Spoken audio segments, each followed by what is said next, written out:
What's up, First Thing First listeners? It's your boy Shay Sharp, co-host of FS1's Undisputed. I wanted to tell you about my new podcast, Club Shay Shay, where we always do something before two something. Each week, I sit down with a guest for a drink and conversation, and as host and proprietor of Club Shay Shay, I've welcomed in esteemed guests such as Snoop Dogg, Floyd Money Mayweather, LeVar Ball, Isaiah Thomas, just to mention a few. Whether I'm talking to an athlete, a musician, an actor, or a lifelong friend, Club Shay Shay is a place where people share inspiring and motivational stories about their journeys to prominence. The new episode drops every Monday on Apple Podcasts, Spotify, or wherever you get your podcasts. Subscribe to Club Shay Shay now and make sure you never miss a new episode. Now, back to First Things First. Good Friday morning. I'm Chris Broussard. Welcome to First Things First. I'm here with Greg Jennings and Joy Taylor. Greg, let's get this thing started. Let's do it. Let's start out in Los Angeles, where the Nets took care of the shorthanded Lakers last night. Lakers were without Anthony Davis and Dennis Schroeder. Kyrie and James Harden took complete advantage. Brooklyn gets their fifth straight win. So, Joy, was last night more about the Nets win or the Lakers loss? Last night was more about the Nets win, guys. I loved what I saw from the Nets. The Nets are now 10-1 against teams that are 500 or better. Kyrie and Harden had a little conversation. Harden's now the point guard. Kyrie is playing a role. It's all coming together. We had a lot of questions about if this was going to work or not. They're doing all this without KD. We had a lot of questions about their defense. How are they going to stop anybody? Well, you saw last night, if you don't have all your weapons, it doesn't matter if they get stops or not. And they actually had a really good defensive night, holding the Lakers to 98 points, only 8 threes. They're shooting an NBA best from three-point, 42% since Harden has been there. They have 5 players shooting better than 40% from the three. So what we learned last night is that KD doesn't need to be on the floor for Harden and Kyrie and the rest of the Nets to be dominant. Obviously, the Lakers were shorthanded. They didn't have Schroeder. They didn't have Anthony Davis. But they had a great showing last night. It was a dominant performance. LeBron played amazing, and it just didn't matter. And this is a Lakers team that's still very complete. They have great chemistry. I actually expected it to be a much closer game at the end. So I was very impressed with the Nets last night. I think it's much more about what the Nets are doing and them getting into a flow and a rhythm at this point in the season. I'm with you, Joy. This was all about the Nets. They were phenomenal. And they look like they're going to be phenomenal. A news flash for people. They're winning the East, period. They are winning the East. And I'm going to hold off right now on predicting more. But I want to watch them for a little bit. But it could be more. They could win this whole thing. They're unstoppable. And they, as Joy said, they didn't even have their best offensive player. And they were unstoppable. And I know that Anthony Davis and Dennis Schroeder, 2 of the Lakers' best defenders, were not on the floor. And this is a strange thing, and I don't really buy it, but technically, the numbers, the analytics actually say they're better defensively without AD and Dennis Schroeder. They are by far the number 1 defensive team in the league when those 2 aren't on the floor, and they're number 1 when those 2 are on the floor. So you had the best offense minus its best scorer against the best defense minus its best defender. So you can call that a wash. And Brooklyn just ran roughshod over them. They shot 61% from the field as far as effective field goal percentage. Greg, the thing with Brooklyn is they can get an open shot every single time down the court because they've got the 2 playmakers, and when Durant's there, the 3 that draw double and triple teams. So they're always going to get an open look, and they're surrounded by snipers. Joe Harris is shooting 51% from 3. Joy mentioned that they've been the best 3-point shooting team in the league with Harden. They've got 5 guys shooting 42% or better from 3. News flash for everybody. NBA players are terrific at hitting open 3-point shots. If you ever watch them in practice, it's ridiculous. They're getting open 3s every trip down, and that's why they're tough to beat. Finally, I'll say this, Greg. The small ball lineup with Jeff Green at center is paying major dividends. They're outscoring opponents by 10 points per 100 possessions with Green at center. We saw what they did against Phoenix the other night. They did it again in the first quarter against the Lakers because no one in the league, including Philadelphia, has someone that's going to punish you consistently for playing small ball. Even Joel Embiid plays a lot on the perimeter, so they can get away, the Nets, with playing Jeff Green at center. Marc Gasol certainly wasn't going to punish you. So this is a team to be reckoned with, Greg. Yeah, I'm with both of you guys, and I'm just going to say this. I'm done needing to be convinced that Kyrie can play with Harden and all three of these guys can actually develop that chemistry. Because when we looked at that game last night, what we saw was exactly what we needed to see. Can those two, which are the most important pieces as far as getting chemistry and developing that and being on the court together and developing that rapport and playing side by side at the same time for a duration of the game, they got it done, and they got it done seamlessly. And they were able to get others involved, as you alluded to, Chris. And Joy, you mentioned it, shooting from the field and three-point land, they have been lights out. And what's most impressive and scary for the rest of the league is, like you said, Chris, they're doing it without Kevin Durant on the court. Now, you can say whatever you want to say about they haven't played all together. I'm done saying it because I truly believe Kevin Durant is one of those players in this league that can just be inserted at any moment, any time because of his level of efficiency. You talk about a player that can get his shot off with less volume than most stars in this league. And when you watch them up against the Lakers, they rebounded well. Joy, you mentioned their defense. It's not about how well they defend. It's Chris, you mentioned this a couple days ago. It's when they get their stops, and they were showing effort last night. They played with high energy. They passed the ball. The ball didn't really stall. But Chris, you said this to me a couple years ago about Kyrie and superstars in the postseason. You got to have them, and you got to have them to close games. Well, they got three of arguably the best closers in all of the National Basketball Association with James, KD, and Kyrie. So I don't see that being a problem in the postseason. And their chemistry, we can scratch that. These guys like to play basketball. They enjoy one another. You see the camaraderie on the sideline, even when they're not in. I'm done questioning it. This team is going to be for real. They are for real. Well, Greg, the chemistry thing, obviously, like KD and Harden played together. It was a long time ago, but, they've already played together. So it was always the question of where is Kyrie going to fit in? And Kyrie is kind of a wild card, and we saw a little bit of that already this season. But to me, that conversation, as I mentioned, with Kyrie and Harden, and Kyrie kind of just giving it over to Harden, I think was very significant. Roles, to me, are vital for championship level organizations and teams. Everyone buying into their role, playing their role to the best of their capabilities, really emphasizing the team, what's best for us, what's going to make us better, and that will make me better. I thought that was a big move by Kyrie, and I think that you're seeing it pay off. Maybe Harden was already in that role, but sometimes you just need to say it, like, it's really yours, like, embody it, and I will do what I do. They're playing amazing basketball right now. I'm with you, Greg. Like, the defensive side of things is not really scaring me. I think you saw that last night.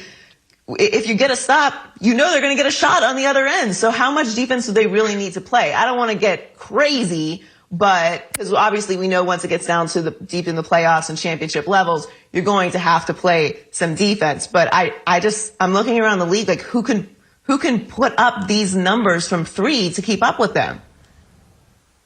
They only need to be adequate defensively. They don't need to be the bad boy Pistons or the Michael Jordan Bulls. They just need to be adequate, and they've been that lately in this 5-game winning streak against good teams. I mean, Phoenix, Golden State, the Lakers, they're beating good teams. They have ranked 18th in the league defensively. That's about where they need to be. If they're 18th best defensive team in the league, how you going to beat them? Because you can't stop them. So, and Kevin Durant is only going to help that. In fact, with James Harden and Kyrie taking a lot of the offensive scoring load, then Durant can theoretically at least focus even more on defense. So they're coming together well, and again, they're going to be tough to beat. They are. Let's talk some football. There was a big trade yesterday. Carson Wentz is headed to Indy. We'll be breaking down who won and who lost the trade. That's next on First Things First. Hey, First Things First listeners. I wanted to tell you about our brand new Fox Sports app and website, foxsports.com, reimagined for the modern sports fan. Go ahead, download the new app right now. You don't even have to pause this episode. Every day on the new app and website, you'll see the top stories in sports. Plus, a rich world of written content, videos, social media, and analytics to give you a 360-degree view of the most important stories of the day. Streaming live TV has never been so easy or elegant. Every Fox Sports game, including all pregame and postgame shows, as well as the televised version of this show, just a click away. For the extra invested fan, we also go deep with real-time wagering lines, trending prop bets, win probability, and key player projections. So download the new Fox Sports app or visit www.foxsports.com. Sunday on Fox, the NASCAR Cup Series returns to Daytona as Chase Elliott looks to defend his win at the 14-turn road course. All the action starts Sunday at 3 Eastern right here on Fox and on the Fox Sports app. All right, we're back talking Carson Wentz. The news broke yesterday that the Eagles are trading Wentz to the Indianapolis Colts for a third-round pick and a conditional second next year. Pretty shocking end to the Wentz era in Philly. Eagles spent 5 draft picks to acquire Wentz in 2016 and just gave him a $128 million contract 20 months ago. So, Greg, who won the Wentz trade, the Eagles or the Colts? Well, it was the Colts. When you look at what Carson Wentz can potentially provide, if he gets back to what we saw, then the Colts won this trade. They only had to give up a third-round pick this year, which would equate to the 85th overall pick, and then a conditional second round, which can turn into a first round, which for the Colts, or for the Eagles, it'll be a later pick if the Colts make that playoff push or if Carson Wentz plays over 75% of the game. So when I look at what the Colts got, and Carson Wentz won more than anyone in this trade, he gets to go to a guy in Frank Wright who he trusts. And trust, we all know, it's everything in sport. When you're playing a position that is relayed or dependent upon others putting you in position and making sure that you can develop a rapport and a chemistry with someone who's not going to be on the field, I need to know that you're going to listen to me. You're going to allow me to have input. You're going to be vested in my success and not being so focused on who's going to come behind me and potentially take my position. And so I think that plays a lot in why Carson Wentz won. And when you look at the Colts, they need a quarterback. They need a quarterback, and they believe Carson Wentz is that guy. And I'll say this, Carson Wentz, when you look at Phillip Rivers and his numbers, statistically, he threw 68% completion percentage last year, threw for over 4,000 yards. Carson Wentz has only thrown 68% completion percentage one time in his career and thrown for over 4,000 yards one time in his career. But what he gives the Colts, in my opinion, is a quarterback that can make every play anytime you need him to make it, except throwing the interception. That has to come down. Obviously, I truly believe that he can do it. It's just as a player, solely as a player, when you see somebody struggling the way Carson Wentz did last year, you got to believe that there is more in him of good than it is bad. I know it was really bad last year, but for the Colts, they believe that he can get back to form of 2018, 2019, where he was pretty good under center, and we all thought he could be special for years to come.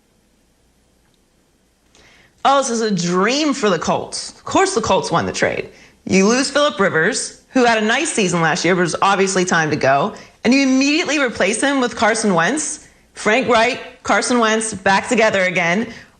Carson Wentz is in a comfortable situation. This is what he wanted. This is what the Colts wanted. And they didn't have to give up a lot to get him. And I mean, for a franchise quarterback, that's nothing. This is a great situation for Carson Wentz and the Colts. But for me, the pressure is on now, Carson. This is what you wanted. He didn't want to be coached hard. There was a lot of talk about leadership. He wasn't comfortable with Jalen Hurts. The Nick Foles thing made him uncomfortable. Well, now you're the guy.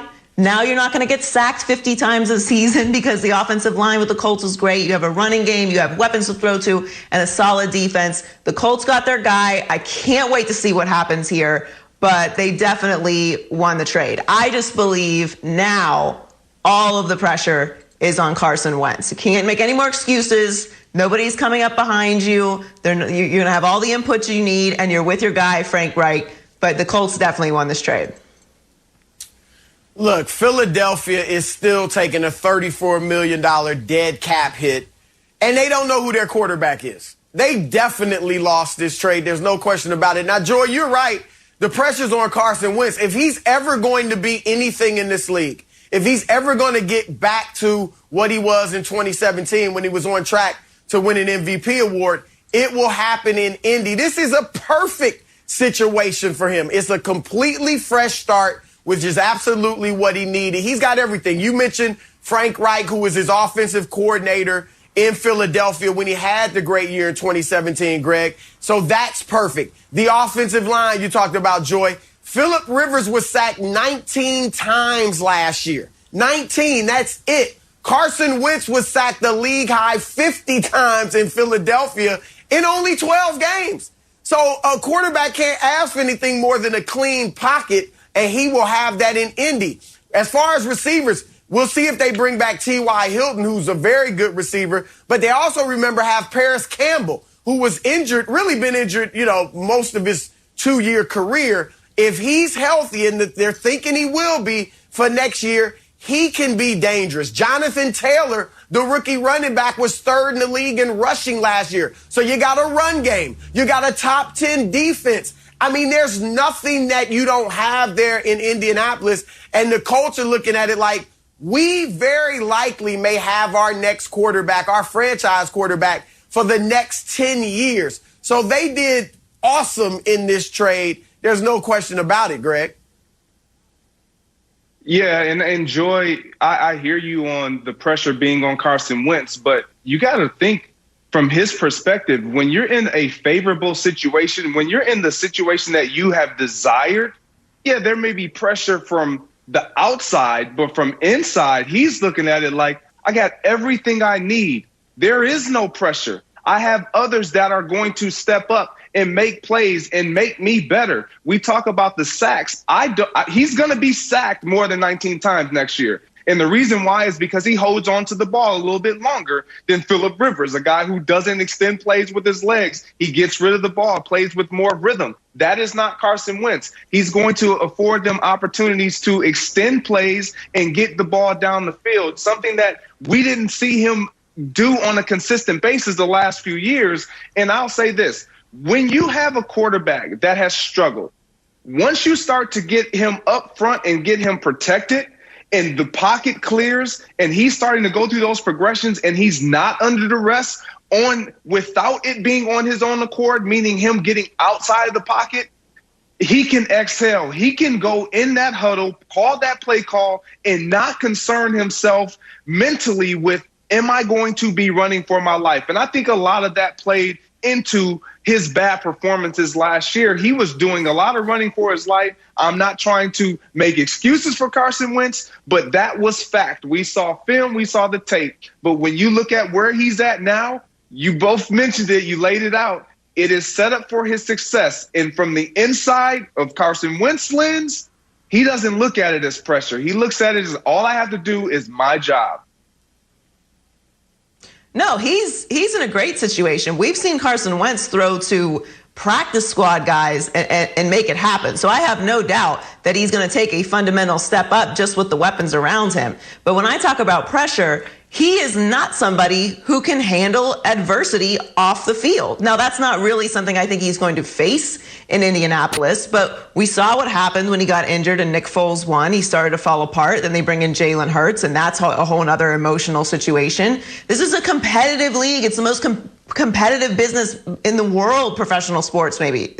You're going to have people trying to take your job. That's how this works. It's what have you done for me lately? You got to go win. And Philadelphia is a place that demands winning. So it's going to be a comfortable situation for Wentz. So I understand what you're saying. There's no pressure in that situation. But to me, I'm watching because he's been compared to Dak Prescott. He's had this MVP season. I want to see what you do now. You're in your nice little comfy situation. You got your Snuggie on. You know what I'm saying? You got everybody around you. Keep everything nice and comfortable. You're going to have time. So now it's on you, Carson. That's how I feel about this situation. I'm excited to see it. I think the Colts won the trade. He's going to have everything he needs. So go paint your masterpiece. Yeah, I want to talk a little bit about Philly. Obviously, they took the L on this one, but let's look at it this way. Maybe they've cleaned up their locker room situation too. You talked about some of Wentz's issues, Joy, and he had them. You know, there was talk for years about some of the players not believing in him, some guys being put off by his attitude or his personality. Obviously, his relationship with Doug Peterson fell apart toward the end. And Jalen Hurts is already working out with the quarterbacks before they traded Carson Wentz. He's working out with the other receivers, I should say. And so that shows that Hurts had already taken over that locker room from Carson Wentz. So you do at least have a positive vibe in Philadelphia. The question is, how good is Jalen Hurts? He reminds me a lot of Dak Prescott. And Dak Prescott, at least earlier in his career, and maybe even still now, was not a guy that could make a mountain out of a molehill. He couldn't take, guys who were only adequate and be great himself. So Jalen Hurts, I don't see that in him either. He's a leader. He's a guy who's got the trust and the respect of his locker room mates. He's a guy that can make plays with his legs and at times with his arm, but he hasn't yet shown you that he's a franchise quarterback. So that's going to be the big question. And, there's reports that Philadelphia may even draft a quarterback with the 6th pick. I'm not mad at them for that. There's nothing wrong with some competition. I think Jalen Hurts is strong enough mentally to handle the competition. And if he's not your guy, maybe you get your guy at quarterback in the draft. If he is your guy, he beats out whoever you draft at quarterback. So I think that's the positive you take away if you're Philadelphia, but overall it is an L. I think if they had had their druthers, they would have kept Carson Wentz and had that competition in the training camp between Wentz and Hurts and let the best man win. But there was just too much bad blood there with Wentz. It was time for him to go.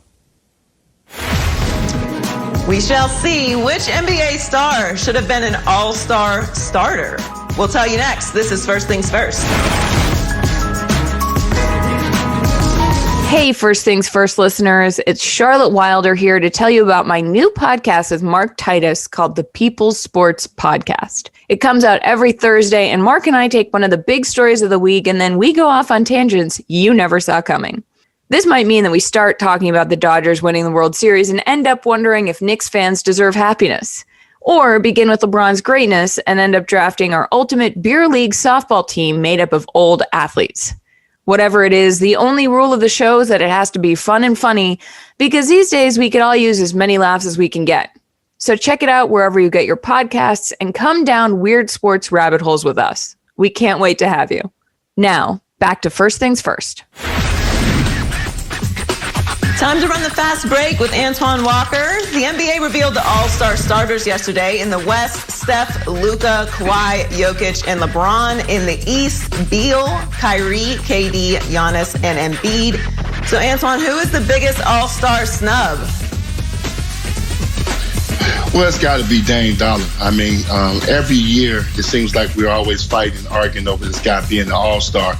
But he should be a starter this year when you look at his body of work. Let's first start that he's played 14, 15 games without C.J. McCullough, who's having an all-star year himself. and he's got his team 8 games over 500. We used to Portland struggling in the beginning of the season and having to come on late. And this is the guy you got to give his flowers to, averaging 30 points a game, shooting 45%, shooting 94 out from the free throw line. But also, he's in the stretch right now where the team's on a 6-game winning streak, and he's playing unbelievable basketball. Don't get me wrong, I'm not taking anything away from Steph, and Steph deserves to be an all-star. But this is expected, what Steph Curry's doing. It's no Klay Thompson. Draymond Green is not the same scorer that he was early in his career. He barely could put the ball in the basket. Kelly Oubre is not having a great season offensively. So this is expected for Steph. We knew Steph was going to have a big year. We knew he was going to average 30 points. So it's nothing new that Steph is doing. It is impressive that they're 3 games over 500 and they're like in the 7th spot. But besides that, individual play, Steph is doing what we thought he'd do. Dame Dollar should not have been a snub. He should have been a starter. We got to start giving him his flowers for the work he's doing right now. I'm with you, Twine, but I don't think Steph is the guy that shouldn't have been on the starting team. It should be Luka. And I'm going to apologize right here to Dame Dollar. I'm one of the official media voters, and I voted as the West starters win. So I had Steph, Luka, and then the front line. I should have had Dame on there instead of Luka. It's close, it's no embarrassment in Luka being a starter, but I should have went with Dame. It wouldn't have affected the voting. He still wouldn't have started. But I'm going to say that to him personally. I should have had him on the starting lineup. But I'm going to talk about another snub, and that's James Harden. James Harden is the best dual threat point guard in the NBA. Dual threat meaning scoring and passing. James Harden is awesome, and I know he's only played 17 games in the East. I don't care. He is an all-time great. He's showing it right now, and he has gotten to the level where, barring injury, he's an automatic starter, period. I mean, and look, Kyrie is playing great. I don't have any problem with him starting. I had him as a starter on my ballot, but I had him next to James Harden. So I had Brooklyn with 3 starters. If I had to pick one of those 2, I'm starting Harden over Kyrie. So at the very least, it could have been Harden and Beal. But let me get to Beal. Look, I like Bradley Beal. God bless him. He's having a great season. But they've won 9 games. If we're just going to go by stats, I could put Zach LaVine on there instead of Beal. In Chicago's won more games. They're the 9th seed. And Beal overall has better numbers than Beal. He's averaging 4 fewer points, but still 28. But higher field goal percentage, higher three-point percentage, more assists, more rebounds a game than Beal. So I want to reward to some degree the guys that are helping their team win. And so Harden, come on, man. Harden is awesome. Awesome. He must be a starter in the All-Star game. Chris, I agree. I disagree with everything you just said. We don't have enough time to get into all of it. So I'll start with Dame. So you're responsible for this, Chris. You had the power. No, it wouldn't have mattered. It wouldn't have mattered. He won the media vote. It still didn't matter. Then Luka has played without Porzingis. Okay, that's fair. But the Blazers are the 4th in the West. Dame should obviously be a starter. We know that. Harden, come on. We can't disregard what happened at the beginning of the season, all the mess and the drama that went on. You have to count that. You have to consider that in the All-Star. It's not that he's not an All-Star, but he shouldn't be a starter. And Bradley Beal should obviously be a starter. We're talking about Dame deserves his flowers. Bradley Beal deserves his flowers. He should be there. He should be a starter. I actually, other than Dame, I'm okay with these lineups. But Chris, we might have to do a whole other segment on all that. Joy, let's do it. Come on. Yeah, I'm with you. Joy, I'm with you, man. If I could be physically in front of Chris, I might put hands on him. As a player, don't apologize to me for something you was completely in control of. Man, you're a part of the media. Make the right decision. Don't apologize afterwards. But for Dame, it is about Dame Dollar. I thought I was being a big man. You mentioned about giving him his flowers right now, and the players recognize that. He finished 2nd in players voting, and then in the media they cover Dame Dollar, so they know what he's all about. He finished 2nd there. The issue is with the fans. They don't get to see Damian Lillard play night in, night out, and then he doesn't have the international impact like Luka Doncic. So he's not going to get the fan voting there. He finished third. And so when I look at Dame Dollar, you're absolutely right, Twan. You got to get a man his flowers right now, because what he's done over the past 4 years, or even longer, he's a special elite talent. Night in and night out, he's going to be out there for his team. Lakers coach Frank Vogel revealed Anthony Davis will miss 4 weeks. AD was reevaluated last night by team doctors, and they confirmed his calf strain. So, Antoine, should the Lakers be worried about the regular season at all, or just focus on getting AD healthy for the playoffs? They got to worry about the whole situation, Joy. This is not just about 4 weeks. Obviously this injury is much more serious than the Lakers are letting on. When you talk about missing 4 weeks, it could be 4 to 6 weeks. You don't know how many games that's going to be. The NBA has yet to make the second half of the season. So obviously, and then AD's injury prone throughout his career. So you want to make sure, one, he comes back 100% healthy, and then he has to get into some basketball shape to even be able to be competitive. So the Lakers are in a world of trouble right now. If I'm the Lakers right now, I'm thinking about adding a piece. There's not really a lot of great guys out there. I mean, you got Drummond, but the guy that kind of sticks out to me, I don't know how you guys feel about it, but to me that can make a big impact will probably be Blake Griffin.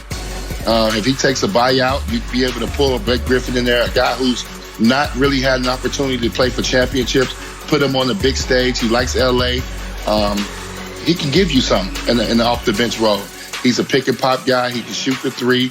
Obviously, we know he's a big body. The Lakers are playing a little small ball. LeBron, you're gonna wear LeBron out in this situation if you don't make some type of moves. They didn't adjust the big spot. They're very small in the front court with just Marc Gasol, who's older now. So this is a big situation for the Lakers. I know they're downplaying it right now, but AD in this injury, you got to take serious. Anything you talk about your calf and your Achilles, it's gonna be tough. And then how much cardio can he really do to stay in shape? So this is a big problem for the Lakers.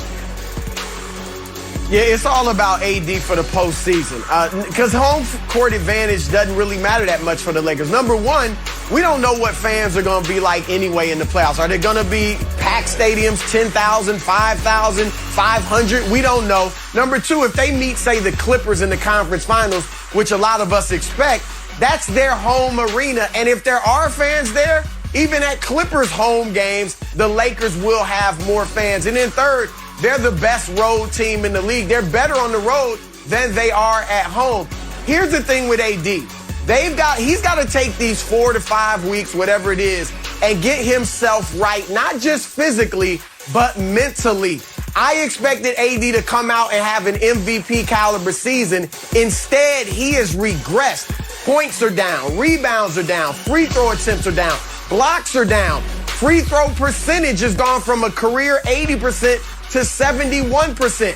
Why is that? He should be blossoming as a player, taking the torch from LeBron, and instead he's gone backwards. So get yourself right mentally, AD, not just physically, Joy. AD is not built like LeBron James. I did not expect an MVP level season from him, but you're right, he has regressed. They are not built for the regular season. LeBron James is not worried about regular season championships and regular season awards. So yes, this is something that the Lakers need to monitor, get him healthy for the postseason. They're not worried about what he's going to do in the next couple weeks. He needs to get right. We know he is fragile, so he does, to your point, Chris, get his body right, get your mind right, get ready for the postseason run, because it's going to be a long one. That's what LeBron James planned. I do like Antoine's suggestion of them making a move, though, because look, AD, this is what he does. He gets injured. So you need to have a backup plan, and I think that would be a really aggressive move that would help them.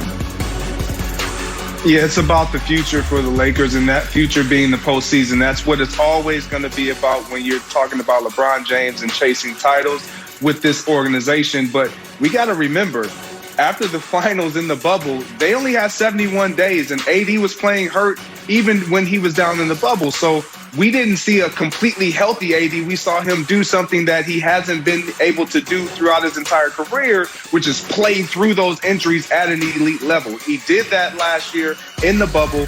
They need him later in the season to go make that same playoff push and hopefully, potentially for them, win their second back-to-back. Celtics GM Danny Ainge had a pretty blunt assessment of his 500 team yesterday, saying if there's somebody to blame, it's Danny Ainge to blame.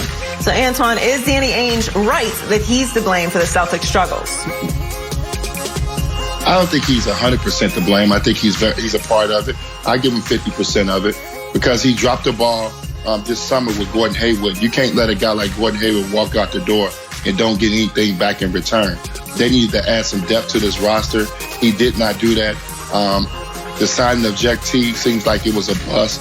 Tristan Thompson has been very serviceable, but they did not add the pieces that was needed to go alongside this great starting lineup. You got a great lineup in Kemba, obviously Jason Tatum and Jaylen Brown. And the depth is not there. The Celtics are not a very deep team. They can't go 8-9 deep. They have a very good starting lineup. And that's where Brad Stevenson plays a part. Can he make some adjustments with this lineup and not necessarily change the starting lineup, but maybe shorten minutes and get guys in that second unit where you get more balance on the offensive end? They're just not the same team. I don't know if Kemba Walker is not letting on how his knee is really feeling. We know he's fought through injuries over the last year, but he does not look like the same Kemba Walker that we've seen in the past. So bringing in a guy like Jeff Teague, who's not giving you a lot of production, who's having a really bad year. So you got to take the blame for both of them. It's on Danny and Brad. But I like the fact that Danny stepped up. But all these draft picks and drafting all these guys has hurt them now, where they could have packaged those draft picks and actually got some really good veterans to add to this young core that they got in place. And also just to toss in there, Marcus Smart has been out too as well. We can't forget that. He is the heart and soul of that team.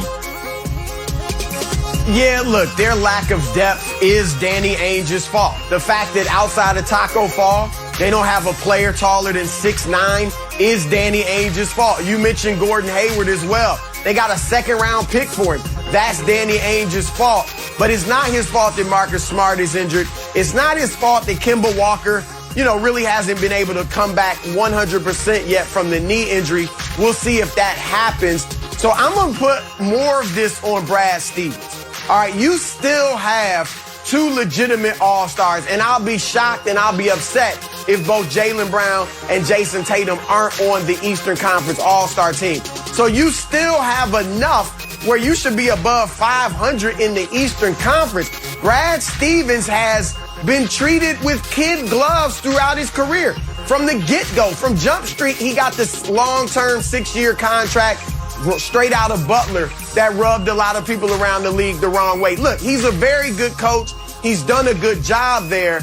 But now it's time for you to take this team to the next level. And Brad has not done that yet. And this year, it's been the worst that he's done since he's been there. So a lot of this is on Brad.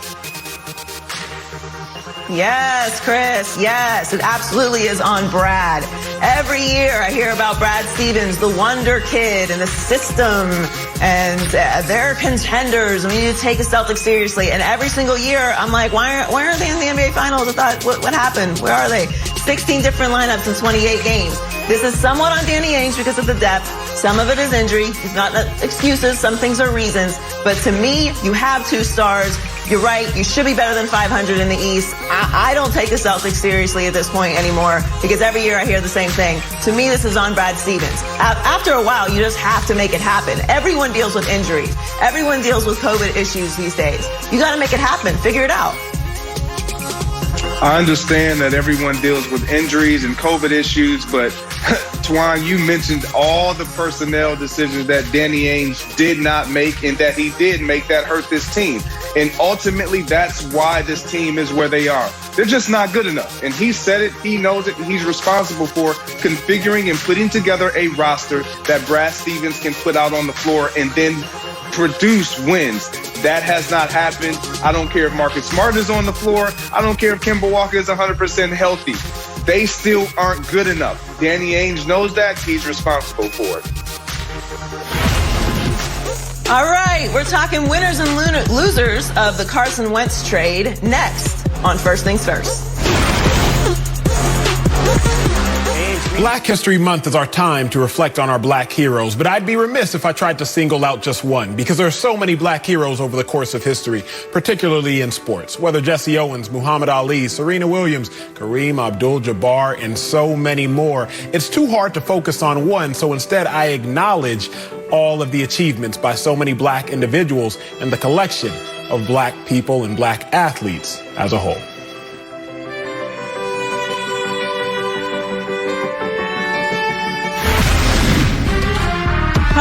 Powerful words from our colleague Emmanuel Acho. Let's talk Deshaun Watson. The latest report says Deshaun is aware that a trade to the Jets would limit New York from building a quality team around him. Fox Bet Sportsbook has set the odds on Deshaun's team for next season. The Texans are still favored, followed by the Broncos, Panthers, Dolphins, and Jets. So, LeVar, should Deshaun Watson be okay with a trade to a team like the Jets that won't have many weapons around him? You know what, Joy? I think it's more so about the deterioration of the relationship between Deshaun Watson and how he feels about the Houston Texans. So in most cases, when a player feels the way that they feel, where they're backed into a corner and they don't feel like they have very many real options where they're at, yes, you go to a place like the Jets. Yes, you go somewhere else with the thought process of having a clean start. They got to figure that out. The New York Jets have to figure that out, Joy, not Deshaun Watson. Deshaun Watson has to go somewhere and try to get some success, have some peace of mind where it is that he goes to play. And the New York Jets organization, if they make this trade, perceivably, they have to figure out how to build this team. Now, they have not shown the ability to build a winner.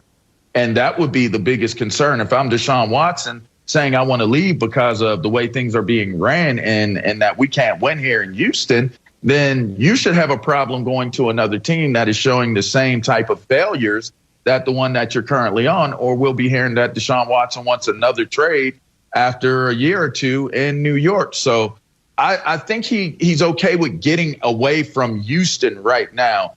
And the Jets would have to show that they're able to figure out how to handle the cap issues and building their roster. Yeah, look, I would like to see Deshaun in New York from a storyline standpoint. I mean, it's a delicious story. It's a sexy story. The great Deshaun Watson comes to New York to rescue the Jets finally. Maybe they can finally get a quarterback to lead them to a Super Bowl since Joe Namath. And Joe Douglas, you know, the jury's still out on him as the GM. He didn't sign Adam Gase. He didn't, hire him as the coach. He was there after Gase. So let's let Joe Douglas, maybe he is a good GM. And Robert Saleh, obviously all his ex-players swear by him. So it seems like that's a good situation. But obviously there's a lot to build around him. Here's the problem with New York. And I've been a part of the New York City media. Everything is magnified in New York. If Big you time. do well Yes, there, sir. oh yeah, it's going to be great, right? If he doesn't even have to win a Super Bowl. If he gets them to the Super Bowl or makes them a perennial contender, he will be glorified. But if they struggle, and it might not even be his fault, but if they don't win, if he can't lift them out of the doldrums, then it will be magnified to the negative. That's something for him to think about. So from Deshaun's perspective, I would rather go to San Francisco. I would rather go to Miami if I'm him. I wouldn't want to go to Carolina. There's talk about them wanting him too. And obviously, that's not a great situation, especially if they give up McCaffrey and all these picks that they're talking about. But Deshaun needs to he's got the no trade clause, so he's got a lot of power. So he needs to utilize it in the right way, Greg. Yeah, LeVar, I'm with you 100%. It is not about what a team doesn't have as far as support. And yes, every player wants to win, but every player wants to be in a situation where they feel like they can be respected and they can respect who's running the situation. And that is what's not happening in Houston. Deshaun Watson is unhappy.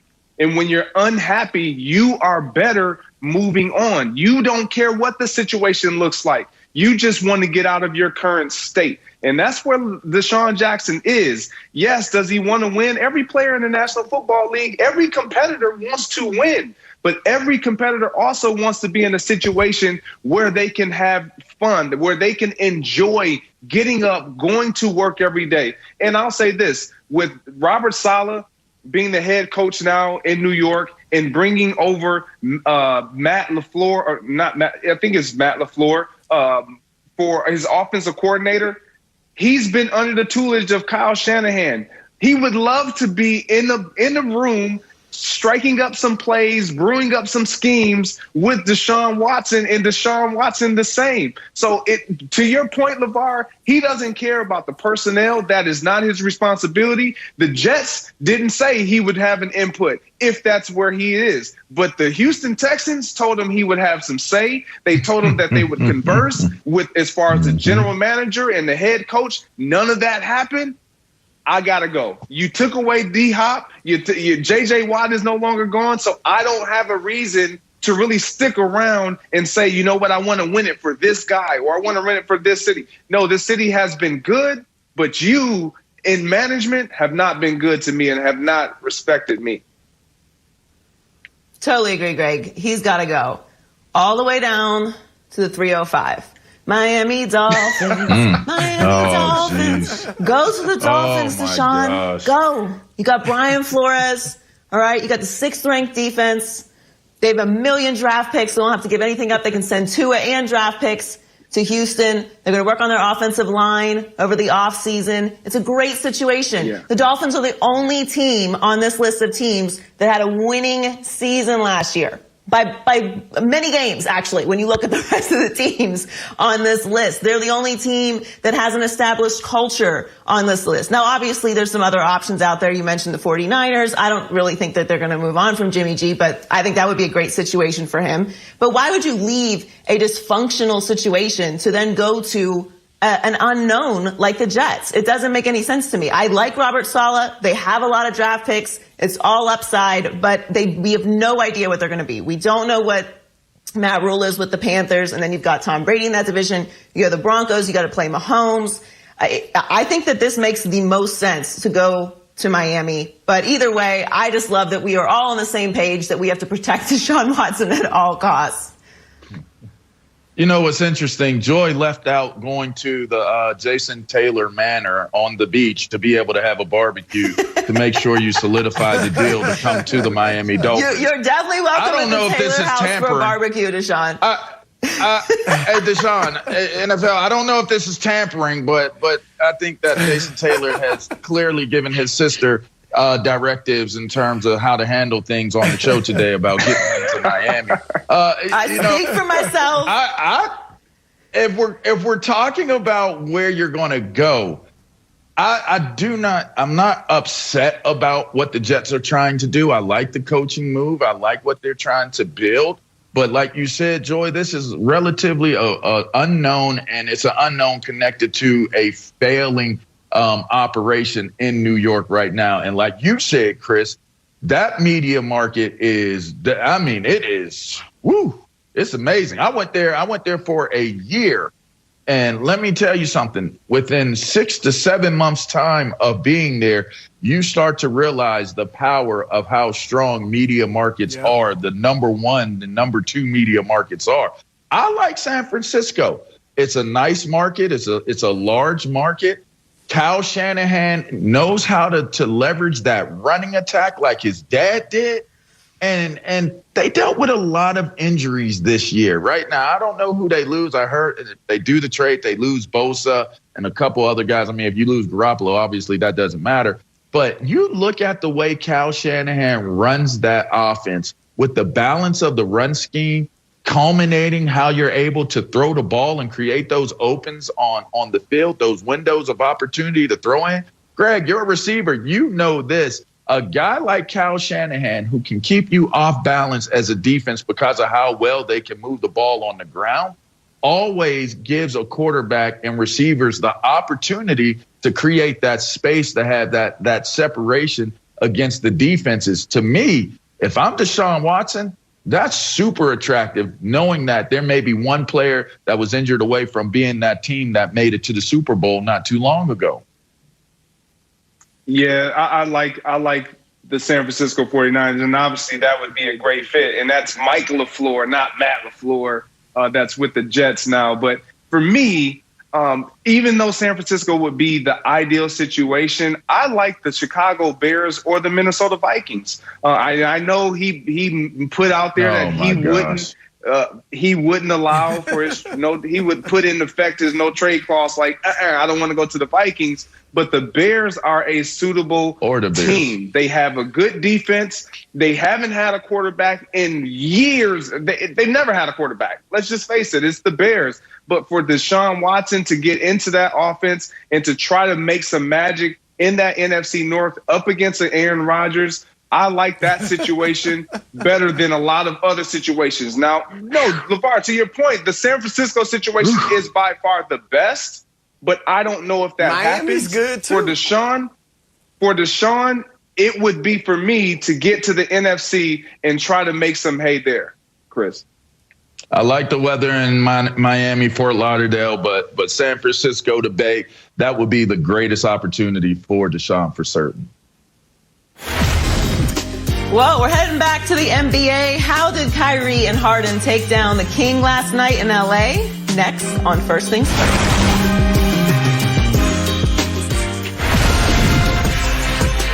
We're back with LeVar Arrington. Time to run the no huddle. After the Eagles dealt Carson Wentz yesterday, a report came out in Philly that the Eagles are expected to bring in some quarterback competition for Jalen Hurts. So, LeVar, are the Eagles making a mistake not committing to Hurts after dealing Wentz? I don't think that we should look at it as being a mistake bringing in competition. Jalen Hurts never established himself as the starting quarterback of this team last season. And apparently Doug Peterson didn't establish himself as the coach to move forward. So now you have a new coach coming in. You have a quarterback that has just been traded that was your money quarterback, your franchise quarterback. I don't see there being a problem with there being another guy brought in to see who best fits this new coaching regime. Yeah, I agree. You got to have some competition. And to be honest, you didn't draft Jalen Hurts to be your franchise quarterback. You thought you were going to have a Carson Wentz. Now you don't. You got rid of him. You dealt him away. So now you don't have a large enough sample size to say that Jalen Hurts is our starter for the future. So you bring in a quarterback if you choose, and you develop some competition there. He's thrived in that space. Regardless, he's not going to run. He's going to look at it in the face and take it head on. Joy? No, you guys are absolutely right. Look, Hurts showed some stuff. He showed the intangibles. You know, he's a leader. He can earn the respect and the trust of his guys in the locker room. He can make plays with his legs and at times with his arm. He's high character. All that's great. But he did not show you that he's definitely your franchise quarterback. They were 1-3 with him. He did only complete 52% of his passes. He did throw 6 touchdowns, but 4 interceptions. He did have a passer rating of 77, which would have been 31st in the league. So the jury is definitely still out on Jalen Hurts. So this is the right move by the Eagles, Joy. Wrong move. Who told the Eagles that having a quarterback competition is a good idea? This is not The Bachelor. This isn't a situation you want to go into the season with. You don't want a competition at quarterback. That means you don't have a quarterback. You just went through this with Carson Wentz and Jalen Hurts. So obviously, Carson Wentz had been more established than Jalen Hurts, but you got to give Jalen Hurts a chance. I don't know if everyone forgot, but the Eagles were the worst in the worst division in football last year. You may want to spend that pick on a starter that's going to contribute to the overall roster. See what you have in Jalen Hurts. Make a commitment, Eagles. It doesn't have to be forever. If Jalen Hurts doesn't work out this year, guess where you're going to be? The top of the draft next year. You can do it again. Plus, you got some extra picks. You just made a trade for send Carson Wentz away. All right, on to New England. The Patriots reportedly had no real interest in bringing Carson Wentz to Foxborough. LeVar, who should the next Patriots quarterback be after they decided not to pursue Carson Wentz? Cam Newton. You bring back Cam Newton. It's the best decision you can make Cam got them through this season. Now, people are saying he didn't look good, he wasn't accurate, he didn't throw the ball well. And all of those things are true to a certain degree, right? But let's be clear here. He provided a leadership that you clearly saw that New England, they needed. They were able to buy time in this season, which I think it would have been a way worse season if you didn't have Cam at the helm. I think he deserves another opportunity. He only had 2 months time to prepare in a COVID off season after coming off an injury and not having legitimate playing time the year before. Give Cam one more go at it. I think that'd be the best decision. Man, as much as I like Cam, I don't know if I can see Cam doing that again. You got to try to get Jimmy Garoppolo back. Bill Belichick wanted him. He wanted him, and he wanted to usher Tom Brady into retirement because of Jimmy Garoppolo and what he had in Jimmy Garoppolo. So why not try to go and make that work? You have a relationship with Kyle Shanahan. You know Kyle kind of doesn't want Jimmy, or he does, or he doesn't. So make that phone call. See what you can try to work out. Yeah, look, Cam, it's kind of like when you're about to go to prom and you got that next door neighbor you're friends with, great personality. She all right. You trying to go after one of the foxes. If you can't get one of the foxes, then you go with your next door neighbor. All right? But Jimmy G is more of a fox at this point than Cam Newton. All right? I'm going after Jimmy G for all the reasons that Greg said. And if I can't get him or get anybody else, yeah, I'll go get Cam to get us through the season again. The Middle Ages are over. Cam Newton was the bridge. It's time to draft for your future. Try and trade up in the draft. Get one of these quarterbacks that you like. Build the new era of the New England Patriots. I love Cam. Maybe you keep Cam as a starter for this year, and the guy that you draft learns from him. Cam is a confident enough guy to do that. And I don't know how big the market is for Cam around the league anyway, so he may not have a choice. I think that's the best situation for the Patriots at this point. I don't know who the 49ers are going to get to replace Jimmy G, so I really don't see him leaving. I don't see Deshaun Watson going to the Patriots, so I don't really know how many guys are actually out there that are that much better. And look at the division. It's not the same old AFC East anymore, so I think you just need to start building for the future. Let's stay in the AFC East, Joy, and go on to the Jets. It was reported that the trade market for Sam Darnold was hurt by the package of draft picks that the Eagles got back for Carson Wentz. So, LeVar, are the Jets better off with Sam Darnold at QB, or are they better off drafting a quarterback with the second pick overall? When I saw this question on the topic, I figured I'd just say a whole lot of nothing and try to give a very, very quick and short answer. Because the Jets, I'm not a believer of the Jets right now. So Sam Darnold, it's somebody else. I think the Jets are still a train wreck that has to be repaired and fixed. And if you want to go with Darnold, stay with Darnold. You want to go with a draft pick, stay with a draft pick. I was not definitive on this answer. You know why? Because the Jets have given me absolutely no reason to be definitive on my answer. I think they're in bad shape either way. Which is why I would say just stay with Sam Darnold and use the draft pick on something that you're certain of. Don't keep playing this quarterback carousel cycle. Like, if you're going to get a quarterback, it better be Deshaun Watson. But if you're going to stick with Sam Darnold or have the potential of drafting a quarterback, yes, stick with Sam Darnold. He's not terrible. He hasn't had any type of support. Let's see what he can do with Mike LaFleur if that's where they choose to go.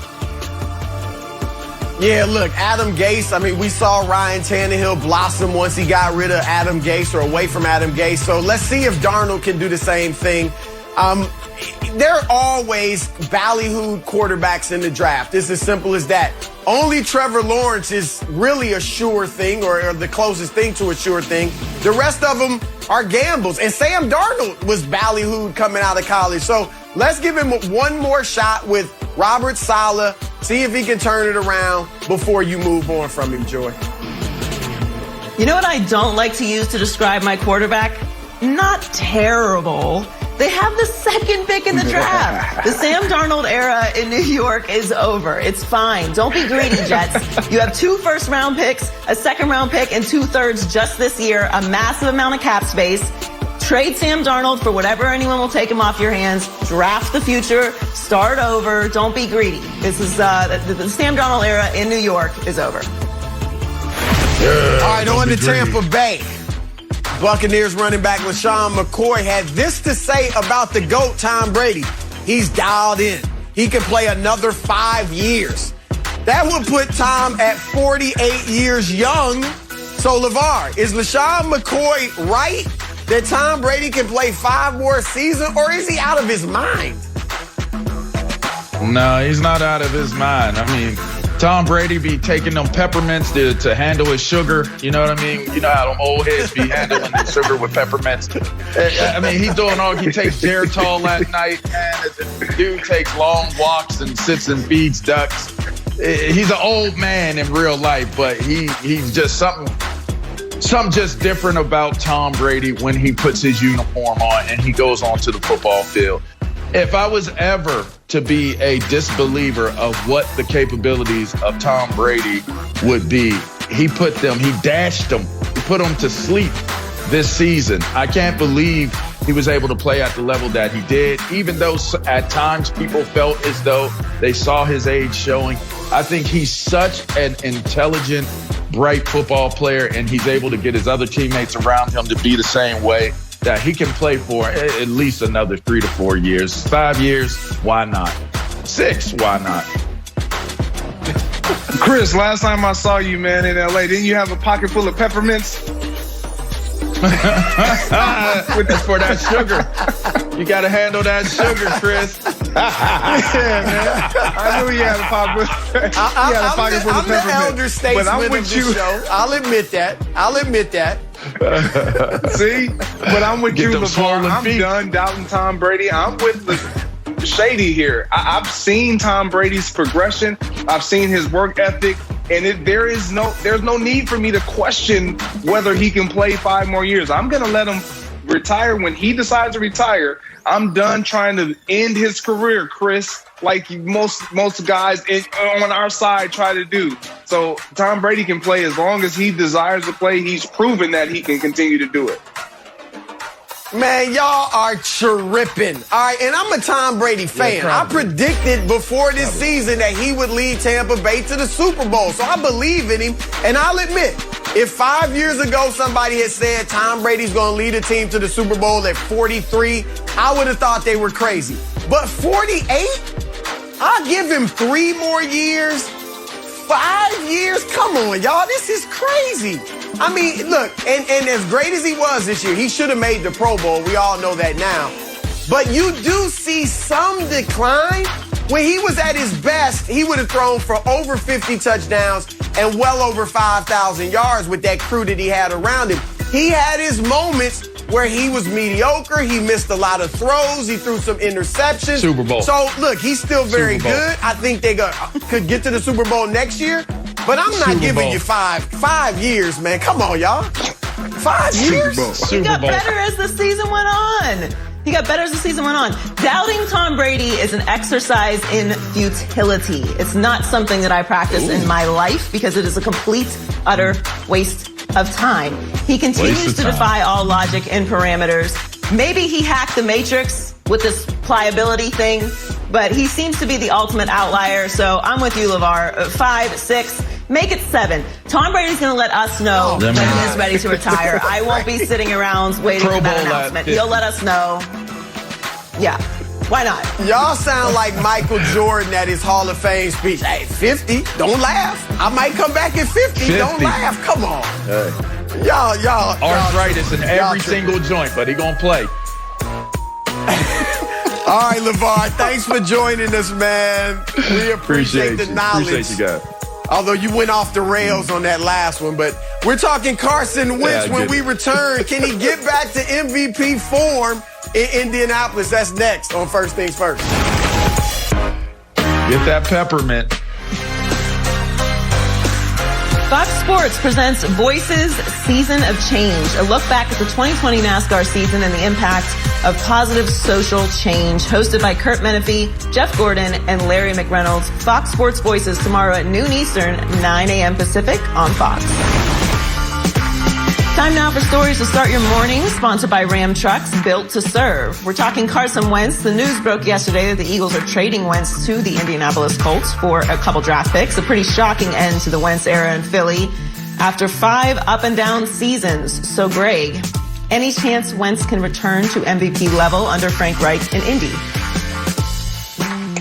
I think there is a chance that he can return to MVP level under Indy. And when you look at the reasons why, it's because of the relationship. It's because of the trust. And I know we continue to talk about this, but when the quarterback has lost trust in those who are making decisions, it changes everything that you do. It changes how you go about your business. It even changes your mental space when you're walking into the facility to start your day. And that is all going to be changed for the better when you look at Carson Wentz going to the Colts and entering into a facility where he has Frank Wright, a guy who believes in him more than anyone right now. So I think he can get back to that MVP form. Now, will he? That is the question. He can, but I don't know if it'll be next year, because with the fall off that he had, it was so drastic. There's going to be so many different improvement levels that he has to make for this team and for him to get back to that type of play. Now, he's going to have to cut down on those interceptions. Obviously, this team didn't give up a lot of sacks with Phillip Rivers. They only gave up 19. He's going to take more because he extends the plays. He plays with his legs a little bit more. So there are some variables that we don't know yet, but I think the number one factor of him getting back to form is his head coach, the belief, the team, the supporting cast around him. But more importantly, it's all about Carson Wentz. You're in a situation now that you wanted to be in. You have to make it work. The pieces are around you. You're comfortable. Be great. Simply put, Chris.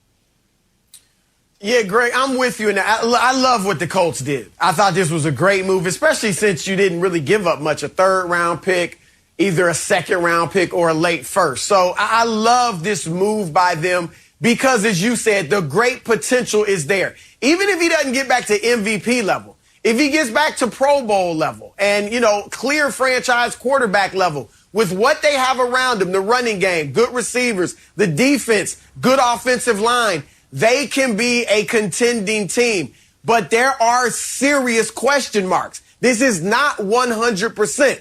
Carson Wentz showed mental weakness in Philadelphia. Let's just call it what it was. The Nick Foles situation threw him for a loop, and he never recovered. All right, then the Jalen Hurts draft. Instead of looking at it like, okay, I got some competition, let me show these guys what I can do, they still believe in me. They did give me the $130 million contract. He didn't look at it that way. He got shook by it. That's all there is to it. And that shows a little bit of mental weakness. There were issues in the locker room with at least half of the players, guys that didn't like his attitude, guys that thought he was aloof, guys that didn't think he was a leader, and then problems with Howie Roseman, the GM, problems with Doug Peterson, the head coach. And on top of all that, dude is injury prone. And that goes all the way back to North Dakota in college. He's injury prone. So it's not a surefire thing. I do like him. I like the potential. I think it'll work out, but it could go the other way. That's just a possibility that we all have to keep in the back of our minds, Joy. Yeah, there's a lot of question marks with Carson Wentz. Another question I have is, when did Carson Wentz actually win the NFL MVP? Because to me, Carson Wentz has always been the anointed one. Like, he didn't actually win an NFL MVP. He didn't actually physically win the Super Bowl. So everything that surrounds Carson Wentz is a question mark to me. I personally have never been a huge Carson Wentz fan. I think he has a big play potential. He clearly has talent. But when you're somebody who needs everything to be perfect to be successful, I wonder how good you actually are. I mean, we talk about Dak Prescott and Carson Wentz all the time, and that was a huge knock on Dak Prescott. Oh, well, he has the perfect offensive line. Oh, well, he has Ezekiel Elliott. It's not really on Dak Prescott at all. He's just a facilitator. Carson Wentz has made things happen with lower level talent, practice squad guys, and all of that. But it's not like he carried them to the Super Bowl. It's not like he's doing a LeBron James move, carrying lesser talent to, a championship of the NBA Finals. Like, what has Carson Wentz done besides having a MVP type season with Frank Wright that merits him having the issues that he had in Philadelphia with his teammates, not getting along with the coach, not being able to handle the pressure of them drafting Jalen Hurts? You're not Aaron Rodgers. Aaron Rodgers can be upset about Jordan Love. I was upset about Jordan Love. You're Carson Wentz. If they want to bring in Jalen Hurts, you better step it up. So I've never really understood the big picture around his career. I do think he can get back to the MVP level status, because he didn't win an MVP, that he had in Philadelphia. But I don't think it's going to happen this year. To your point, Greg, there's a lot that we got to get back on the rails. He's in a much better situation. And the biggest thing to me, besides the weapons and a more stable culture and everything else, is that he's going to have a solid offensive line. So that's one huge stressor that no quarterback wants to deal with that is already in place. Well, I want to touch on what Chris said, because you talked about all the mental hurdles that he had to overcome and that he was unable to overcome, starting with and going all the way back to the Nick Foles taking over and winning the Super Bowl. That's why he wanted out, so that he doesn't have to deal with any of those mental hurdles anymore, Chris. And that's fine. That's fine, because he actually got to a situation where there aren't any of those things in place. He doesn't have to worry about competition. He doesn't have to worry about Nick Foles. He doesn't have to worry about Jalen Hurts. He doesn't have to worry about any of those other outside influences that impacted him in a negative way. Everything that he wanted, he got. And we don't see that happen too often, but it did for Carson Wentz. So now it's on him to just be the quarterback that Frank Wright knows that he can be, that he's seen him be when he was in that room with him, watching that tape, seeing him drop back. All the mechanics and fundamentals were there. He was making those decisions and making them decisively. He's in the perfect situation, so I feel like he can get back there. No, he is. And I hope he does, because if he does, man, that AFC is full of young quarterbacks and full of great teams. So, all right, great guys. Great job, guys. Greg, Joy, Undisputed is next. Peace.